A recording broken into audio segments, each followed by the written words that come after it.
My name's Matt. I'm alcoholic. Hey, we're gonna open up this meeting with a moment of silence. It's gonna be a little bit longer than hopefully a second. We just try to clear our brains and try to, hopefully have a new experience with this step and try to get free from everything that's keeping us from the God of our understanding. Lil John gonna take us out when he's ready.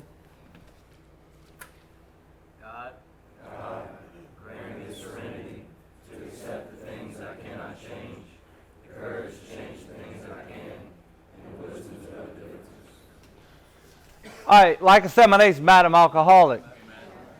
For those who ain't know or never been here before, I'm just a member of Alcoholics Anonymous. I'm up here to share my experience, strength, and hope. We ain't got no AC. It's hot as a motherfucker in here. Welcome to the sweat box. We got a meeting Wednesday with another church. So I don't know what God's will is for us. We've been here before. If you ain't never been to this meeting or the last church we was at, that's the first thing happens before they kick you out. They try to sweat you out. So I don't know what to tell you. Take a shower. I rode around many times drinking natural light with the window down, sweating my ass off, so just got to ride it out. Look, if you don't have a sponsor and if you ever need anything, me, Tevin, Ken, some of these other people, John, Austin, if you don't know some of these guys, man, we do whatever. You just come up and ask me. We do whatever we can to help you. That's why we're here. Women, if you don't have a sponsor, if you ever need anything, Ashley or one of these girls on one of these roads will do whatever they can to help you. That's why they're here. And that's the main object. Last week, Tevin talked about Step 11, we're going to talk about Step 12. It may be boring if you ain't never did Step 12. It was kind of like some Greek shit, and we're elaborating that in a little bit. Also, we believe in following along, paying attention, and being considerate. If it's too fucking hot for you to focus and you have to talk, just go outside. If you're here to get your papers signed, this young lady's signing them right now, you can just leave. Nobody wants you to sit in here and sweat any more than you need to. You could go to some other meeting and they're signing in AC and you can sex text the whole time. So, it really talking about working with others is a very touchy thing, especially if you never worked with others. I went to a lot of meetings and they said, try to help people, try to sponsor people. And I just really didn't think it was that goddamn important. And I never did stay sober. I don't think, there's two things that happen when a person gets sober. One, he has so much ego and he cannot wait to sponsor people, which that makes no fucking sense. They use people for trophies. Like, who would want to spend all this time trying to help this person? That means that you may not get laid that night if you're really taking it serious. So you have a new guy that his head is running uncontrollably. If his head's running. Some people's head they don't think it's running because it always runs. So it's just totally normal. Let's go to XXVII and the doctor's opinion before we start. So Dr. Siltwork pretty much is going to talk about what happens to me when I drink and use alcohol. Now, when you're getting sober, as some of us have been through these numbers of treatment centers, they say once the alcoholic understands what his problem is, then he'll seek the solution and he'll recover. But for me, once I figured out what I had this problem, then I figured I would never drink once I learned about the disease concept. Wouldn't that make sense? But it don't. It don't. Because what would I do is I would come to other meetings and I'll ask other people to sponsor me, or I might not even get a sponsor, and I thought everything was great. Meanwhile, I'm grabbing everything in the world, the little engine's still running. So pick up at the top, Austin. where it says we believe? We believe. We believe. First 100, believe. Keep reading. Speak up, son. Speak up like you're trying to get fucking some pussy in here. That the action of alcohol on these chronic alcoholics is a manifestation of an allergy. That the phenomenon of craving is limited to this class and never occurs in the average temperate. So it never occurs in the average temperate drinker. There's a big difference between me and my dad. My dad's going to drink 3 or 4 drinks and he's going to stop. My dad's going to wait till he gets off work before he smokes a quarter of a joint. My dad's going to eat 1 Lord tab a day. And then after a month, he would quit eating them for a couple weeks because his body starts to hurt and he knows what it's doing to him. He don't eat it because his body hurts. He eats it to get high. So where did they do that at? I remember my dad, he ended up getting them little white footballs. I mean, I never really ate many of them. If I did, I didn't remember because you had to eat 30 of them. I knew about the purple one. But yeah, he'll get 90 of them bitches and it takes him 2 years to eat them. And when the business really gets fucked up, he'll eat a quarter of that motherfucker in the morning.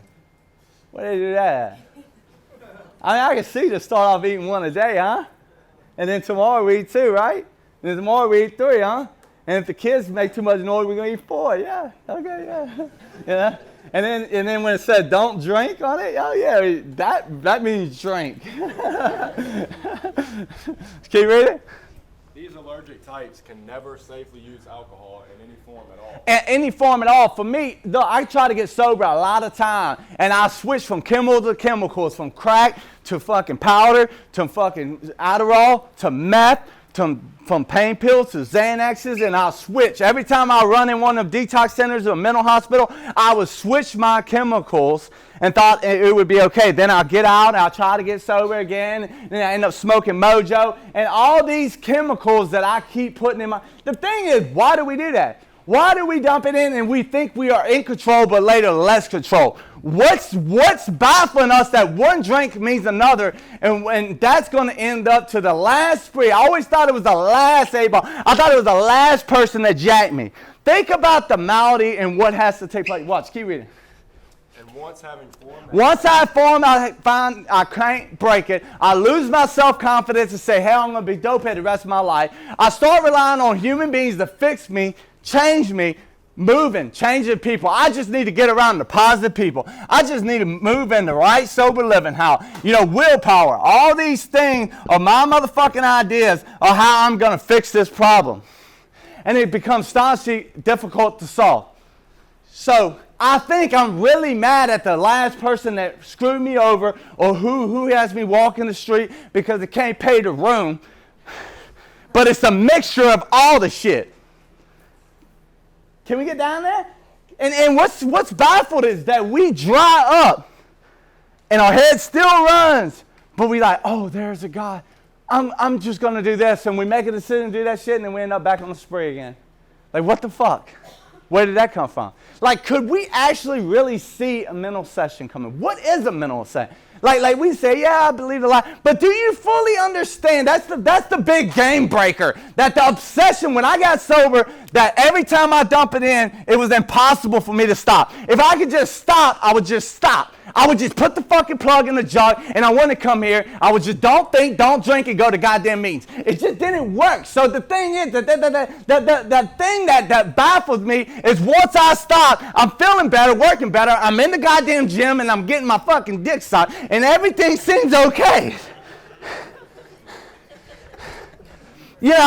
Till people start talking to me. My mom starts leaving the purse. I say, take my car to the meeting. And I whip that bitch and I don't come back for 3 or 4 days. Like I sucked on a lemon with an ice pick and a belt loop. So, the thing is, I know I was really going to the meeting, but my mind said, hey man, you could just drink a beer. You could just take 1 shot of Kratom. Hey, bro, you've been working out and doing all this other shit, man. You know what? Maybe it's going to be different this time. And I would believe a lie.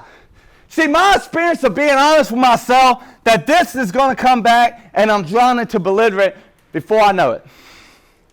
I just can't see it. See, that's the thing about like sponsorship.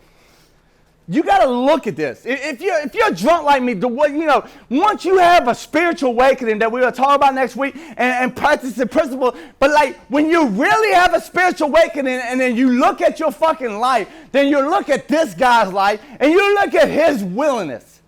Not saying nothing about drugs and alcohol. Listen, willingness.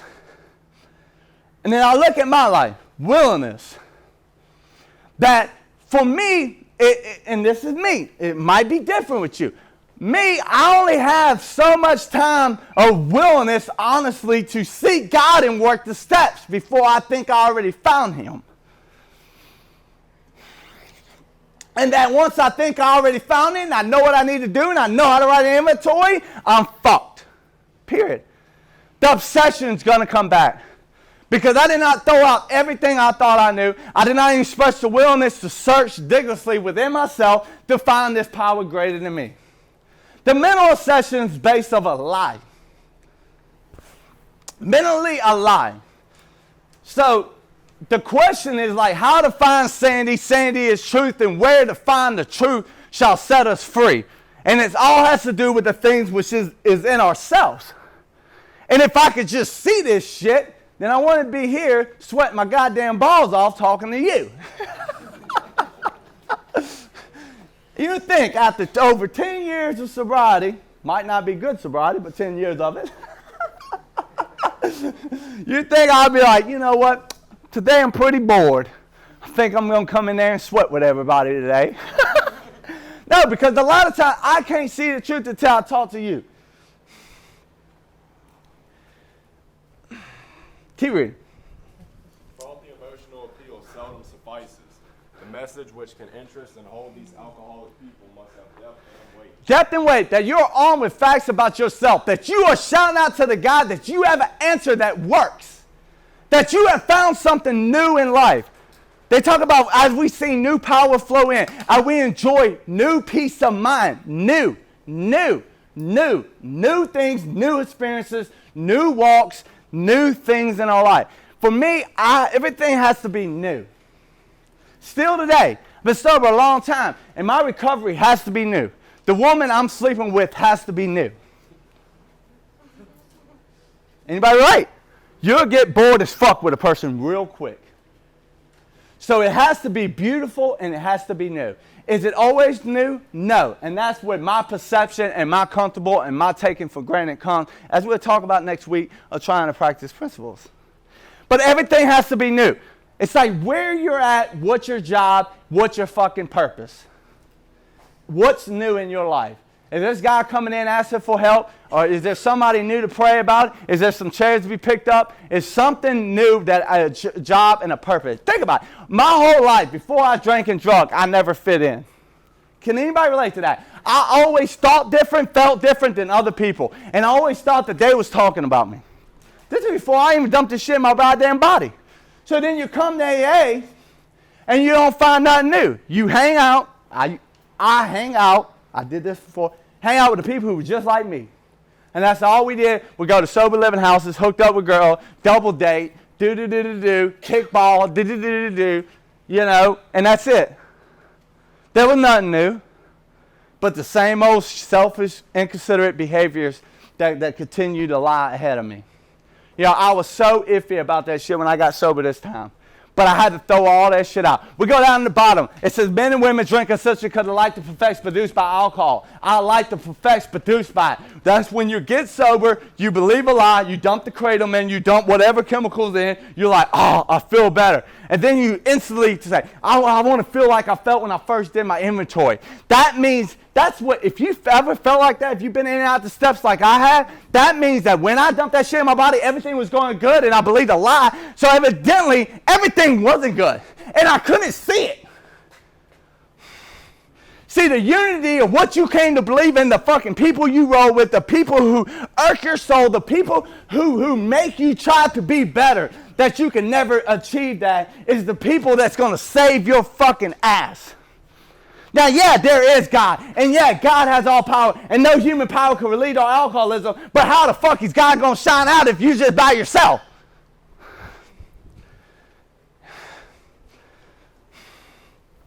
There's no way. I can't just say, hey, yeah, I believe that there's some power and sit on my fucking ass and scratch my balls. The power's not there.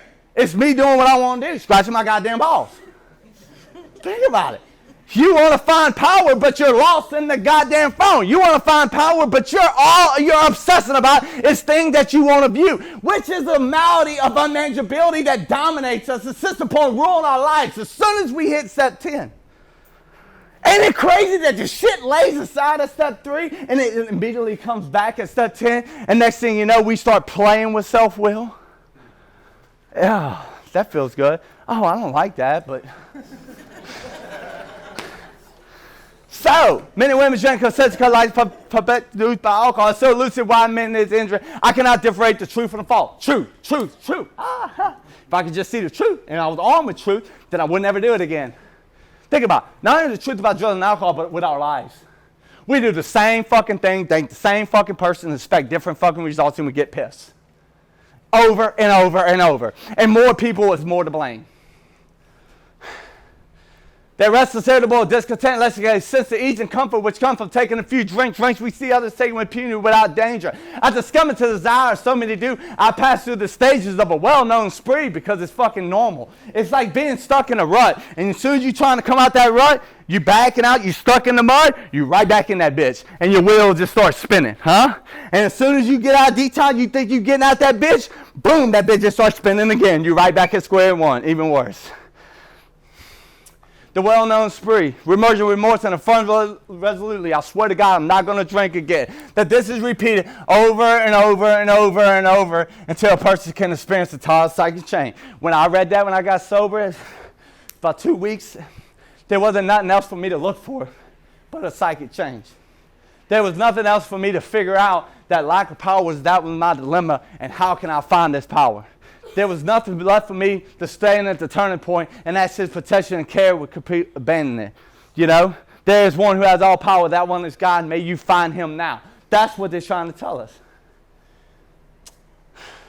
So we're going to read a few things out of Working with Others. Austin, are you ready?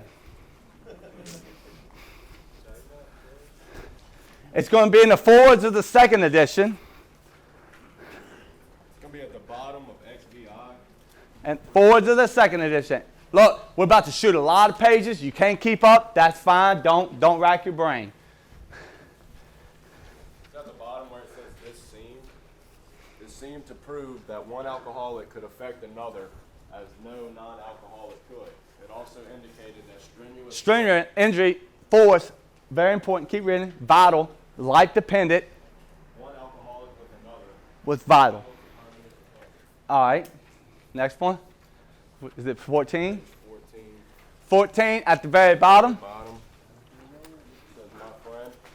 my friend has emphasized the absolute necessity of demonstrating these principles in all my affairs.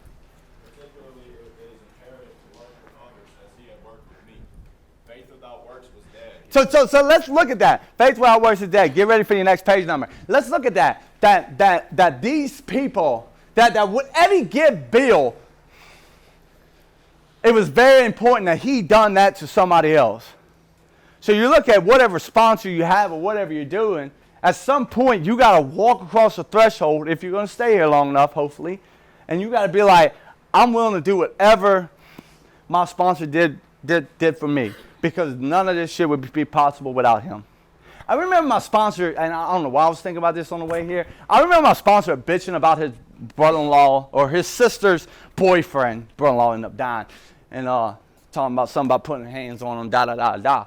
You know? And I was like, well, what's up? You mean beat that bitch up? You want to go cry to him? So you got to really watch. Because if you get a person that's a diehard crazy motherfucker like me, you know, you can steer them wrong. The next thing you know, you have them on a crash mission. You know? So it's very important. You got to look at I want to throw that in there because that's very important. That you look at it like yourself. I remember one time, we had a guy, he'd been shooting heroin in New Orleans, living in a tent for about 15 years. And he was really, really fucked up, badly mango. And he came to one of these meetings, and he was just fucking blown away. And we took him through the steps and woo. And had some dude talking in the meeting.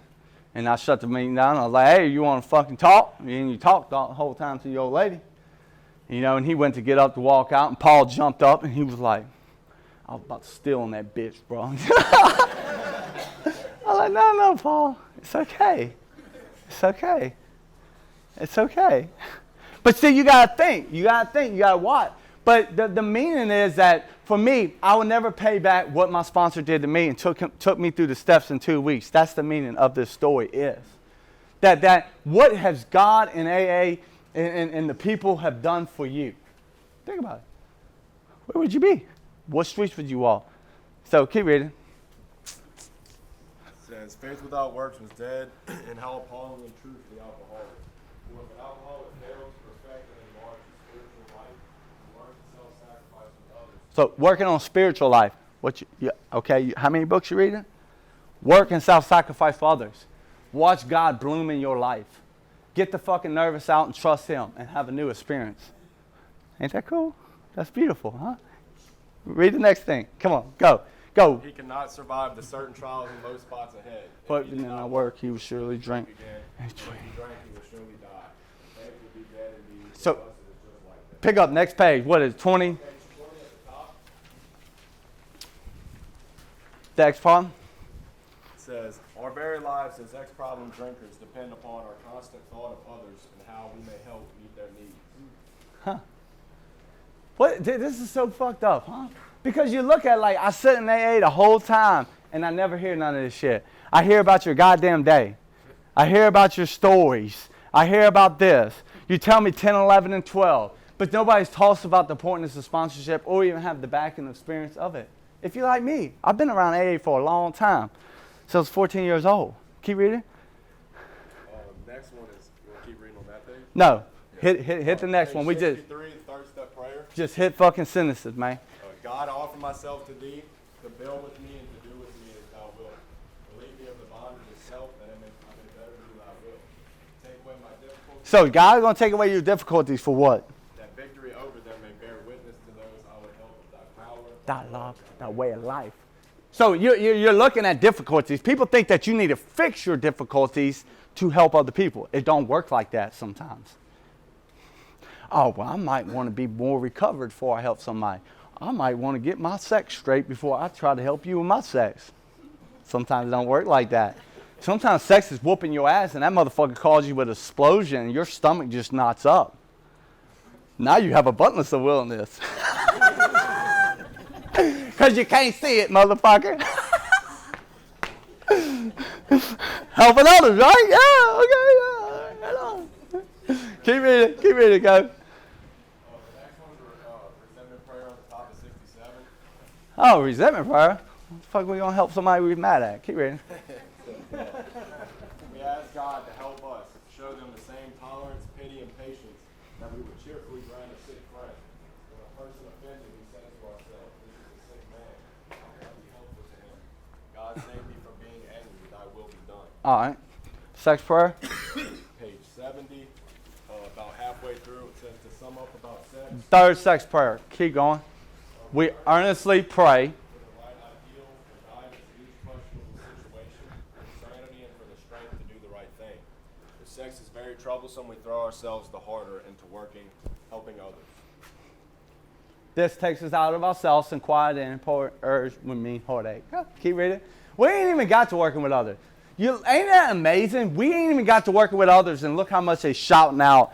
See, our whole program is built off of one guy sitting in Towns Hospital, Bill W. For 3 days, he went through the process, had a bright light, and went out and worked with drunks, and none of them got sober for 6 months till he met Dr. Bob. Dr. Bob was sober 5,000 days, helped 5,000 drunks. Dr. Bob took people through the steps in 8 fucking hours. Clarence Snyder had a 97% success rate in 1955. He took people through the steps in 2 days. Like, oh, you ready to sponsor people? Come on. But them times missed is not times for you to play on your phone, play your PlayStation, jerk your chicken, whatever the fuck you enjoy doing. It don't matter what it is. You might think it's healthy compared to my jerking my chicken. But does it keep you from God? Does it take this many hours to stroll on Facebook or Snapchat, whether you spend 5 minutes on a quickie with God when you retire or not, if you did. So it don't matter what you think God's looking at, well, man, that's pretty fucked up for jerking the chicken, but we're going to have mercy on your ass for Facebook for reading all them comments. Anything that keeps me from spending time with him. I am the type of alcoholic, I have to be forced into submission to talk to God. This is me. A laid-back person that don't really talk, he talks to God a lot. He just don't do nothing. Me, I do a lot of shit. But without these people, they force me in corners because I don't know what the fuck I'm doing half the time. So I have to pray, and I have to try to spend time with God. And that's why we have another moment of silence before the meeting to invite God in. Keep reading. Page 76, the 7-step prayer, the second paragraph down. It says, my Creator, I'm now willing that you should have all of me, good and bad. I pray that you now remove from me every single defect of character which stands in the way of my usefulness to you and my fellows. Grant me strength as I go out from here to do your bidding. Amen. All right, hit steps 8, which is working with others. It's right here. Yeah. Our real purpose is to fit. Hit the page number. Page 77 at the top, couple of 3 lines down. It says our real purpose is to fit ourselves to be a maximum service to God and the people about us. Keep going. It's seldom wise. Next page, son. We're almost done. 84. Yep, last sentence of the directions of step 10. Tolerance of others is our code. And then page 86.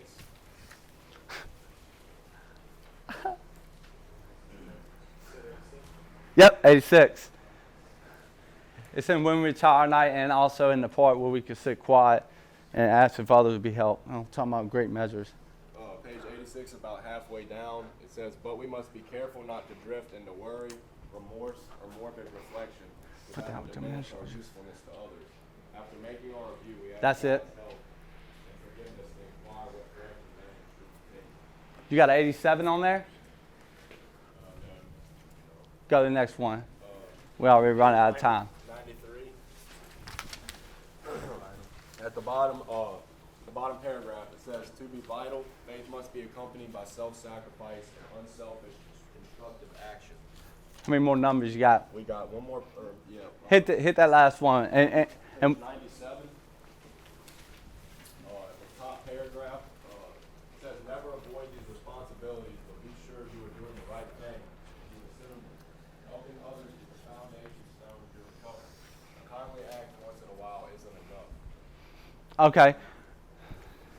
89. Back to 89, the beginning of working with others. It says practical experience shows that nothing will so much ensure immunity. Immunity. Tevin, do you have that looked up? Yeah. Immunity, freedom from a disease. Freedom from a disease. So, reread it. Freedom from, Austin.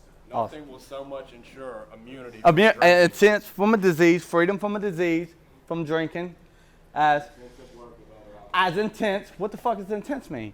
Does that mean once a week? Checklist? Frequently? A lot?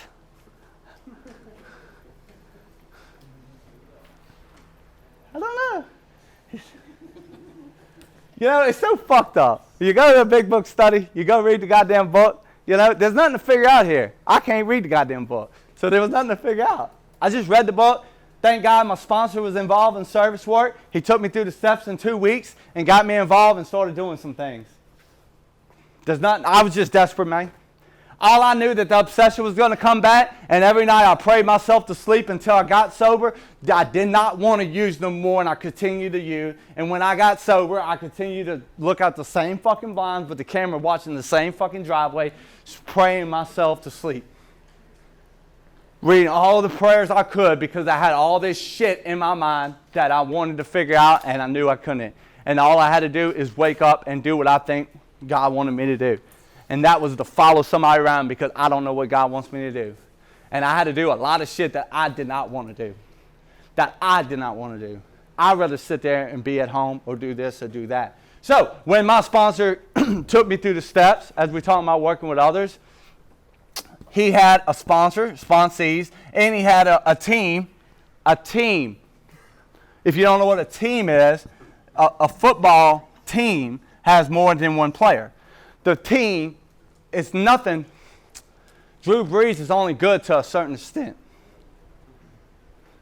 Or was. Well, however you want to fucking twist it, okay? But it takes a team to make an Alcoholics Anonymous. It takes Ashley, it takes Tevin, it takes a reader, it takes a person picking up chairs, it takes a person to record things. It takes everybody plays a part. It takes this person to take people outside, this person to continue to show up and bring in sponsees and try to help it. It takes everybody has to work as a what? A team. It's not Matt's team. I'm just part of a team. I am the same. I'm saying I still got to get on the goddamn bench too. Just think about it. If I always played, then who would get added to the team? Who would get better at sponsoring people? Learned that the hard way. So, also, my sponsor required me to, what? This is first. Show up when I didn't want to. And he had a schedule. And I speak this because I still sponsor people like this, that I have a schedule. When you go to work, you have a schedule. When you go to outpatient, you have a schedule. Everything in your life is built off of schedule. The question is, what fills up my time and keeps me from the schedule that's going to save my ass? My ass. You might think something else is going to save your ass, but what saves my ass? I was willing to eliminate anything that got in the way of the meetings with my sponsor as he took me through the step and as I continued to go to big book studies with him for over a year. The team, very important. Now, with his team, had Jody Pevoy, had James Compton, and all these other guys was involved in different service commitments. So when I got joined to the team, they sat back and grabbed me and threw me in them service commitments. And that's the most beautiful thing about sponsorship, is that you sit here and watch a guy that's completely, his life is falling apart, and you grab him and you throw him a part of the team. And you watch him grow, have babies, fuck his life up, get his life better, you know? I wish I could say it was always good. It wasn't. So, with that being said, keep reading, Austin. Says it works when other activities fail. So how you know it works if you don't work it? When the activities fail, it means praying, talking to God. Help. See, sometimes all you have, like I remember being 3 years sober, 4 years sober, and I had a pocket full of money, it was my birthday, and I was passing the hood, and I just wanted to smoke crack. It came from nowhere. I said, man, I just want to go get some dope. And just like Bill, when he was sitting in Mayflower Hotel, Maya Sandy's return. What about all the people that would die? What about the people you get to sponsor? What about all the meetings you get to go to? What about your life and your purpose you have here? Don't have a team, you don't have a purpose. Last Monday, what I was still supposed to be in Grand Isle, but I wasn't. I wanted to drive my car off the fucking Chafalai Bridge and die. I did not want to drink. I wanted to drink, but drinking sucks because that's going to slowly kill me, and I don't know how to shoot fentanyl, and I don't know where to get fentanyl. If I knew how to shoot fentanyl, I would have did it because I knew I could die then. That's when you really enter a thing called a spiritual malady, dead fucking sober. Own your own conflictions of self-will. So what we have here is a restless, irritable, discontent, guilt, shame, remorse is owned by my own confliction before I get sober and after I get sober. Now, hopefully your team, your sponsor, is armed with facts about himself, and he has the same conflictions and same experiences of how to get out the fucking bucket. Or maybe y'all might be in the goddamn bucket together, but at least you're not alone. So the question is like, what's your bucket? What's your domination? What's deterring? You think that an alcoholic wants to come over here and be like, you're powerless over alcohol, bitch? You believe in God? Let's go. Most alcoholic, real alcoholic like me, thinks you're full of shit anyway. Then you tell me to call you. Huh? This is the worst case. I mean, we all done this. Huh, guys? You get a person to come talk to you at the last stop because you shared whatever you shared, or maybe you quoted something for somebody else, whatever it is. So you share this shit, and they ask you to respond, you be like, okay, here's my number, call me. The fuck is that? I mean, at this point, I'm like trying to talk to you. Let's get some information. I used to, back in the days when I was a mess, and I didn't give a fuck. You'd be like, hey man, would you sponsor me last time? I said, yeah, let's go. He's like, where? I said, to sponsor you. Let's get in the book. I'm like, oh man, what else you got going on? God damn it! You gonna go home and fuck 5 different women? Like, come on, get your shit together. Do you want God or do you not? Think about it. Oh yeah, call me. So everything is on a schedule. So as this person does call, you show enough willingness that he wants what you have. What's your schedule? Well, we don't have no schedule. Oh, just keep calling me. No, what do you work nights? Do I work nights? What's your other schedule of your commitments? So at this point, you have, for me, this is what people miss. I went to meetings every night, sometimes 2 or 3 meetings. And I meet with you after. So I roll into a service commitment at 7, and if I can hit an 8:30 meeting, then I meet with you after. Or I eliminate my open discussion meeting. I was just there hunting anyway. But once I got a guy, I'm looking at what fifth step that if you're going to call me, and I'm looking at the schedule of when I can hit you. Now, on hitting you and talking to you and engaging in our first meeting, it depends on how many times you've been sober. If I get a new guy who ain't never been sober before, this is my experience with sponsorship, guy. You don't have to adopt it. You don't have to fire your goddamn sponsor. You don't have to do. Look, I did not study AA history. For one, I can't read AA history. I did not study AA history to be like, oh, Matt Remingard knows a lot about AA. If you know so much about goddamn AA and you're still fucking taking your goddamn time, why you studied it? To know something? See, I'm not going to study nothing that is not going to benefit me. If I'm studying something, I want to incorporate something in my life to make me a better person. Huh, guys? Can we get down there? Can we be better sponsors? That's why I studied it, because I want to be a better sponsor. So I failed because of scared ability of my sponsor taking me through the steps of 2 weeks and started trying to get me to work with others. And I didn't get a fucking sponsor until I was like 90 days sober. And then once I got one, I was so scared, I just started reading the whole goddamn book with him. But with that, in 1 year, I had one guy, so God got him so, but he was the only one hanging on. But and we'll read this whole book from fucking 4s, in 1 week, you will be on the 4th step. That's reading, and that's fucking moving. I went on a little workshop and went and seen Myers, which is Chris Raymer's brother.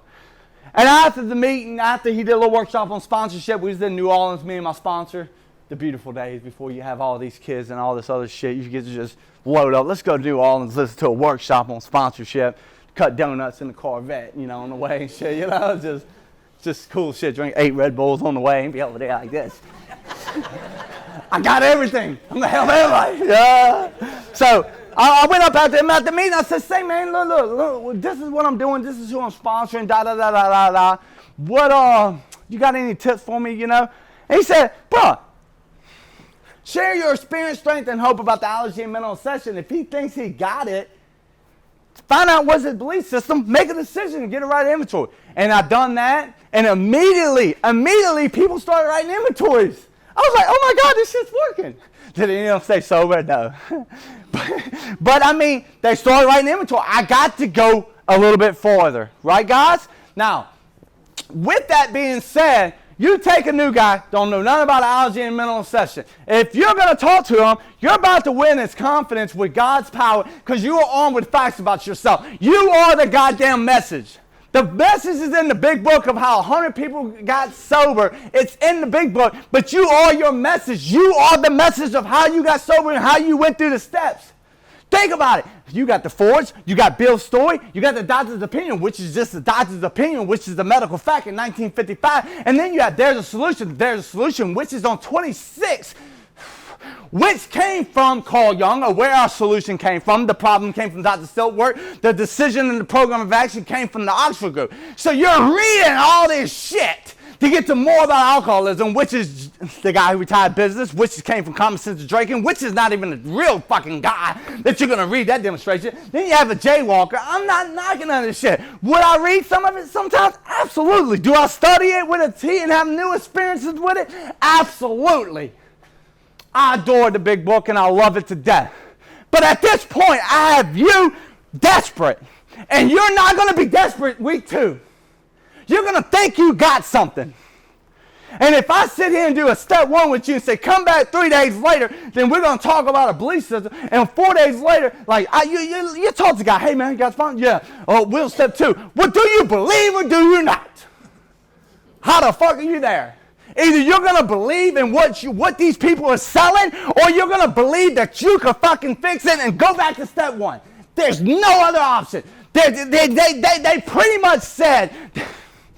There's no middle solution. We believe we were put in a position where our life was becoming impossible. We had passed through the regions, but there was no return to human aid. What's your fucking option?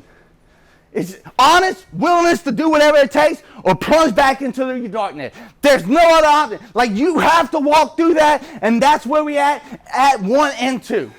The bad thing is you cannot see that you have a problem without that other guy. Without you, you cannot see it. You can't see you have a problem. You can't see that your head runs.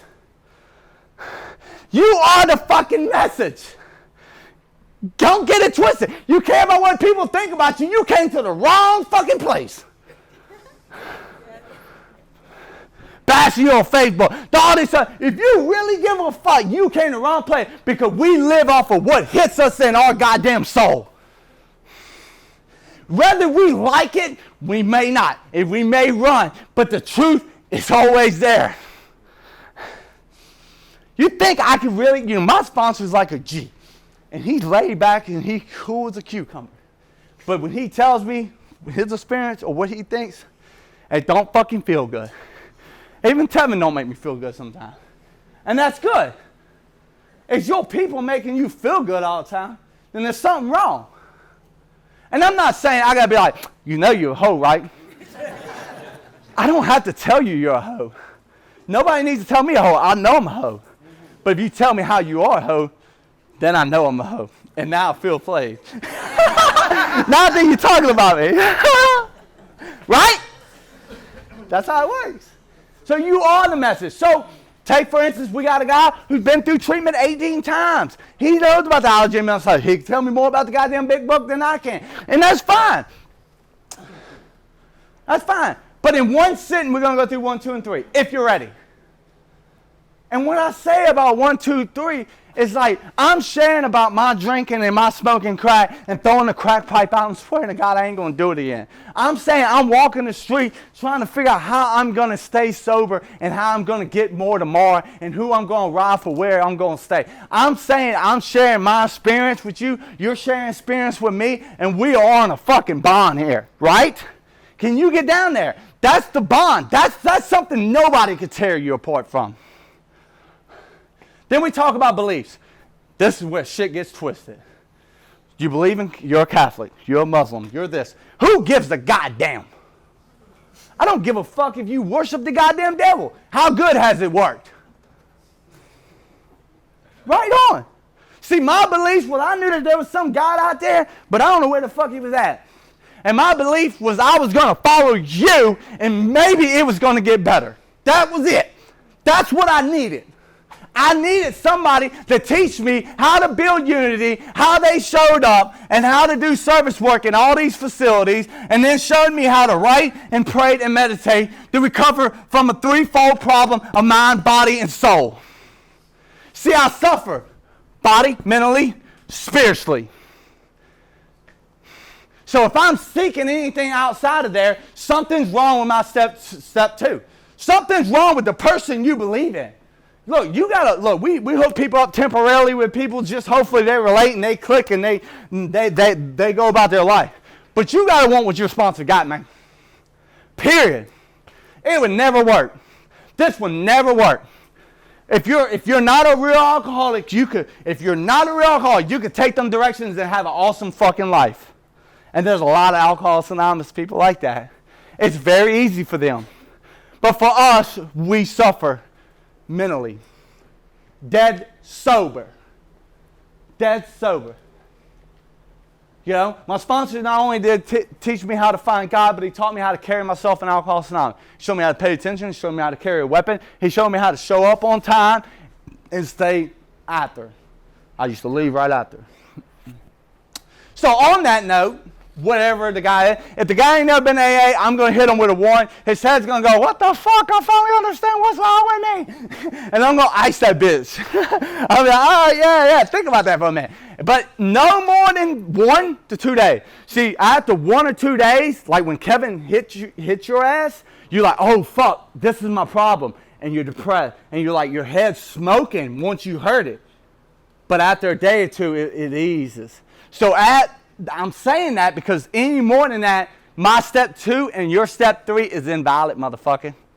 Because your step 3 is based off of what you found out in your step 1 of unmanageability by the 4 elements and about this allergy and mental obsession. Meanwhile, or what you come to believe in. See, you believe in something, you make a decision to use it to fulfill your instinct. I believe sex, jobs, clothes, I believe these things are going to wrest happiness and satisfaction out of the world. So you believe these things off of your belief and make a decision, a program of action to use it to make us feel better. So at this point, the disturbance of the calamity and the belief in this guy and the decision is like, let's go. Let's take off. And upon there, you can build. Look, man, I did not always knew that. I made a lot of mistakes sponsoring people. And I'm not the best goddamn sponsor in the world, and I'm not trying to be. You know? But I looked at a lot of different things. I used to run multiple people through the steps. I used to do this. I used to do that. I tried that. I tried it. And this is the best course for me of where I stand today. Does it change? Absolutely. I could quote pages and pages of what I'm going to read. XXVII classifications, page 20. Very important. You sit down with a new guy. Let's talk about the classification. I didn't have to sit down with guys and they're like, I think I'm a whore drinker. I'm like, okay, good. Close my book. Bro, call me if you ever have a problem with your wife or something. Well, what are you going to talk about? You're not one of us. It's okay. You know? I just need to just change my environment. Let him change his environment. Let him try. How many times we tried that shit, man? I don't have to deteriorate you. You will deteriorate yourself. This is not like fucking self-help where I can share a goddamn war story and melt myself into you and change you. If that was the case, then I would just listen to all them convicts and I would have never went to prison. But it don't work. I listen to them and I'm like, I can't wait to be like that. Them dudes have a purpose. They're gangsters. Yeah? So on that note, guys, this is my experience. You don't have to adopt what I do. You do whatever you want to do. I don't read the fucking 12 and 12 with you. I don't read Drop the Rock. I read the goddamn big book. On a step 3, we're going to get on our knees together, and we're going to offer our life to God. What are we offering? That's what I asked you. What are you offering? Not drugs and alcohol. No. What's fucking haunting your goddamn soul? Because this is more than drugs and alcohol. Think about it, guys. If it was just drugs and alcohol, we admitted we was powerless, we worked the steps, the obsession got removed, then it came back. And we never changed. This is about change. We came to believe that power great us could restore us to our right minds. Because we insist upon putting unrealistic demands upon people and using things and people and worldly calamity that make us okay. And as soon as we get a taste of it, it isn't enough or it isn't the right kind. And self-will is a domination in our lives if you're a real drunk like me. If you are. I don't know. But that's what I suffer from is a thing called self-will and unmanageability and old belief systems that I can wrest happy and satisfaction out of the world. And very slowly with these steps and God's and other people and mistakes, they would slowly break free. So, we do step 3. I tell you, go home and think about what happened. For real. There's a few other questions before you even get in the living room or when you sit in the living room, I ask you what you want. What do you want from me? What the fuck are you sitting in this living room in Livingston Parish and I got kids crying wanting me in the bed with them? What do you want? And it's not an asshole question. People say I'm an asshole, I'm horrid. I'm just trying to fit myself to be helpful to you. If you don't tell me what the fuck you want, then how the hell I'm going to be helpful? What are we doing here? Where are we going? What's your purpose? You see, there's the hope that whether you get sober and I take you through the steps or whoever takes you through the fucking step, the goal is that you stay. What, you think me and Tevin and Ken and all of us is going to sponsor these people all goddamn time? We're just hoping one of you going to get sober where we could get some fucking breathing room and get out of a waiting list. Because God's going to always give us someone special when we need them. That's how God works with us. I can sit there and when my schedule gets open, God gives them to me right when I fucking need them. Every fucking time. But all the other people, we just hope that you come. And that's our job. See, that's your job as a team. Your team that you're rolling with. How many of them full? How many of them funnel you some sponsee? Does this happen overnight? No. It depends on who the fuck you're rolling with. You got to think, I've been laboring for fucking 10 years. And I only do fucking half, not even half of the shit I used to do. And I miss it. I was more happier when I did all that shit than where I am with all the material shit I got in my life. I call material shit distractions from God. Savings accounts, bank account, money buried in woods, fucking 3 cars, fucking kids, pregnant old lady, getting married, going to fucking beaches, Floridas, and all this fucking cool shit, running businesses. That's all curses. Now, why? Because we don't know how to handle that, and we'll talk about that next week. We'll talk about practice and principles. So coming off your knees and you go home and think about what the fuck we talked about, you call me the next day if you want to write an inventory. If you don't know how to write an inventory, I tell you write everybody you fucking hate. Everybody that disturb you. Now, no more than a week if you never did an inventory. If you've been in and out the rooms, 2 days, 3 days. So the big question is like if you did 18 inventories like me, do you need to put everything down? Do you need to do this? I don't fucking know. I'm not God. You get down in front of that goddamn paper and you ask God to reveal to you whatever you need to put down. And you start writing.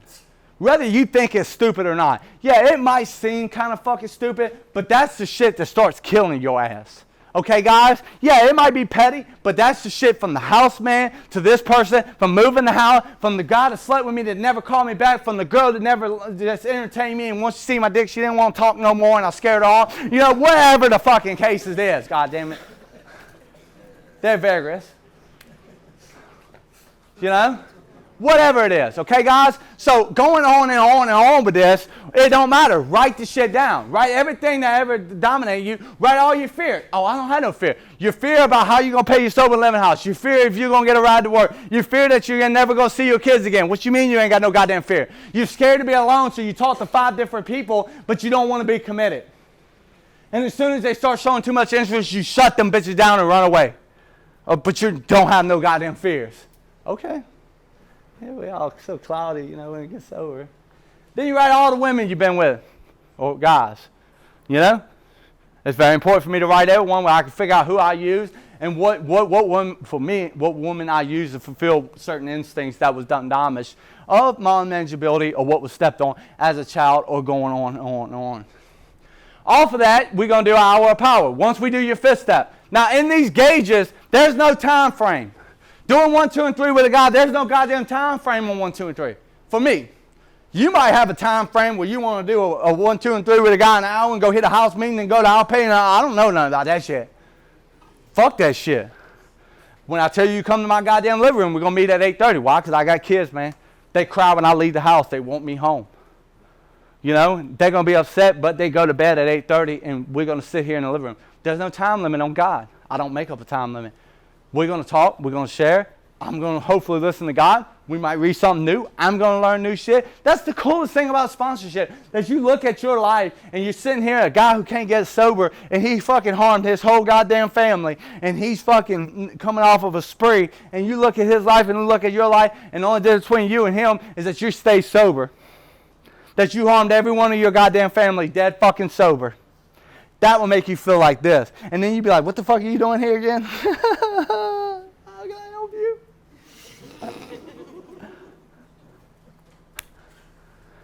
That's the beautiful thing about sponsorship, guys. There's a reason why step 11 is ahead of before step 12. You seek through prayer and meditation. You consult with your team if you feel like this is God or what God's telling you. You have him call you. And as he's bitching or ranting or whatever he's doing, you're steady asking God, I don't know what the fuck I'm doing here. Please help me. And you have a new experience. That's the secret. Like there's nothing you could come, this is not an education. I'm not in here to school you or teach you. You're not going to remember that shit. It's like having sex. When you was a virgin, you did not know how to slap an ass or pull no hair. You was nervous as shit. Very seldom you're a virgin, you just start choking a bitch out like this. You gotta give me that shit. Yeah, come on, man. That shit don't happen like that. So you were nervous, right? You were scared. Do you leave the boxers on? Do you take them off? Yeah? Do you pull them to? So you're scared to death, right, guys? You don't know what to do. But after it happens, the next time you get a little bit more comfortable, especially with the same person. And that's how it goes with sponsorship. After you work with him, the next time he comes over, you're like, you can sit right there. Huh? Next time you sleep with her, take your fucking clothes off. So, but that's the same thing with this. You get more confident, you get more,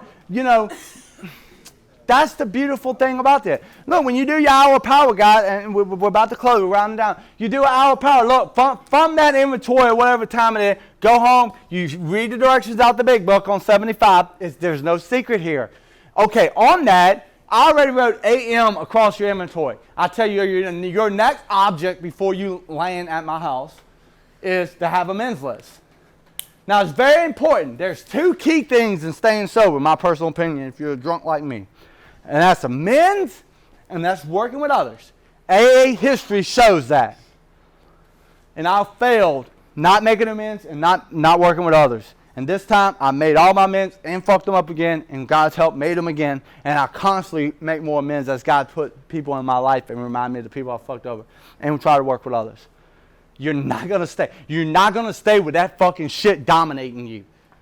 Yeah, I don't give a fuck who you are. That shit is going to haunt your ass. And you might not think it haunting you, but you're chasing a lot of shit to fulfill it. And you're taking a lot of pictures on fucking social media. See, social media is just a game step right now to fulfill them instincts right now. Instant gratification. I didn't see that shit. I was over 2 years sober when I got it. I watched all this shit sprung up. So it's not good. For some people, it's really not good. It would never be good for them. But that's some people. So, going on, I'll tell you, I'll read directions to men. We're going to talk about some of your men. We're going to talk about the prayers and principles. I'm going to point out the prayers and principles that you're supposed to be praying on if you really want to make them. I could sit here and we go through men's. I can tell you every prayer that I used because of the shit that was dominating me and I didn't know how to fix it. And something amazing happened in my life, And going off of that, we're going to schedule step 10. Now, everything's on a schedule here.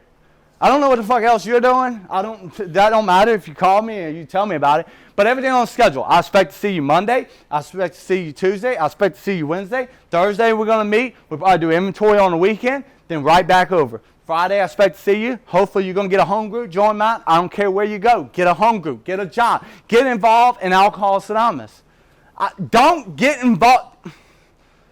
Get involved in sober living. Do whatever the fuck you want. But get involved in Alcoholics Anonymous. We need you.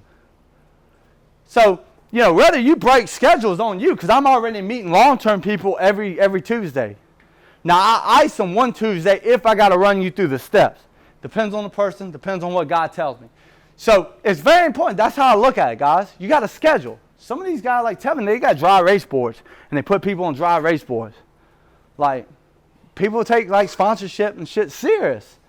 Because their life is not always good. But it gets better when you show up. And every one of y'all showed up, helped me tonight. And that's what's so important about this. Whether you're sober, whether you're not sober, or whether you just first came, or whether you keep coming back. It's so important to see all of y'all. And, people are like, oh, I just wish I could stay pumped up like Matt. You pump me up. I'm not like running around, what up, motherfucker? That's not my shit, man. That's not my shit. But I see these people, I see some goddamn big buck, I get excited. It's like I smoke some crack. I'm like, hey, let's go, motherfucker, y'all. The coolest thing, the most important thing of my life, as they're going to say, read that last paragraph. Austin? And it's the one we started. Go read. Life. Life will take on new meaning. To watch people recover, to see them help others. To watch loneliness end, and see a fellowship grow up about you.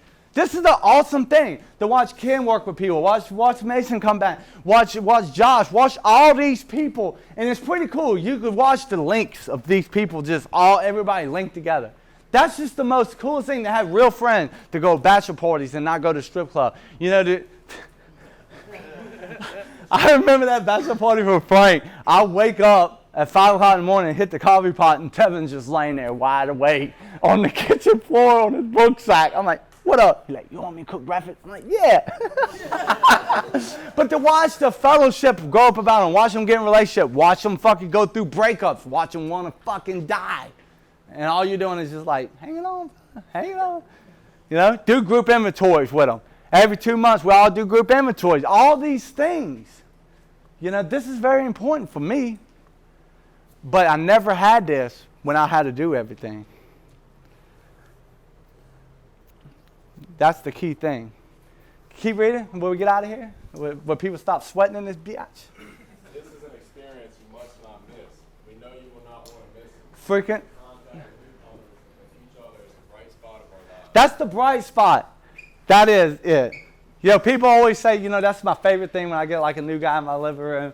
I'm just like so tickled because I'm like, dude, I got a fucking mess here. I'm trying to be a father. I'm trying to take care of kids. My head's been running. I want to watch porn. I don't need to watch porn. You know, and all this shit. I'm aggravated. I got cussed out today and I quit a job. You know, all this shit going on. He's just like, hey, man, sit down. I'm glad you're here. I want to choke these fucking kids, man. How was your day? Because I know the dope I'm going to get. The ease and comfort I'm going to get from this guy. It don't matter, oh, your shit's fucked up. I remember one time my guys would tell me, they would tell me about all their fucked up shit. And they're like, how can you even help us with that? And I give them my fucked up shit of the same shit that they was fucked up in. And I say, look, this is where I'm at this week. And they're like, where's the hope? I said, that was the goddamn hope. That we're sitting here together and we're all fucked up. You missed the hope that we're still sober and we're sitting around the goddamn campfire at 8:30 at night, that we all done fucking made a mess this week, but we're still trying to figure out how we can be what? Better. That's the hope. That's the love. That's the love. That's the love that we all fall in the hole, but we know that we can get out together. I love y'all. Let's close with the Lord's Prayer. I'm John, I'm an alcoholic. Anybody wants to be part of the team? Oh, you're selling son. There you go, son. I like that. Yeah. Take us out, John. Who has all knowledge and power? Our Father.